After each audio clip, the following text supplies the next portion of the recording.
Ini menarik nih, katanya lu pernah selek sama Eriko Lim. Wah itu udah cukup lama itu. Udah cukup lama? 2000, pas gue masih kerja jauh sih 2021, 2022 kayaknya. Oke. Pada saat itu katanya lu bikin diss ya, bener gak sih? Bikin diss di YouTube doang tapi terus gue bikin yang bikin Erik marah tuh kayaknya konten gue.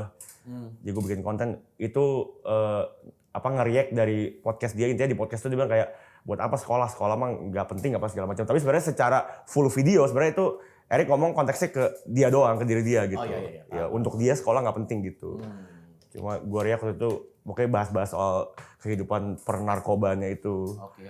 Terus Eriknya merasa offense, dia marah sama gue, ketemu sama gue di HW waktu itu malam-malam, dia mau mukul gue tuh. Cuma gue lagi di backstage. Oke. Ya ada WS. Oke. Karena dia mabuk juga mukul WS gitu. Aneh juga sih. Ya, namanya mabok.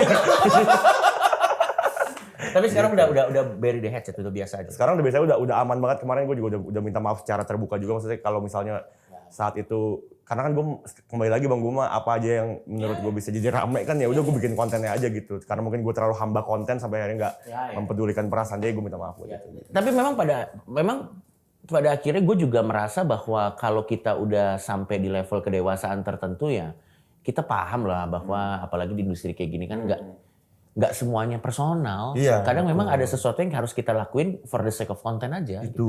Nothing personal sebenarnya. Cuman kan memang kan banyak orang merasa pusat alam semesta adalah dirinya. Ya. Jadi kalau kita ngomong, lu ada masalah sama gue? Tidak. Saya ngejar viewers bro. Tapi kalau lo sendiri nih, titik terendah lo as a person tuh ada nggak?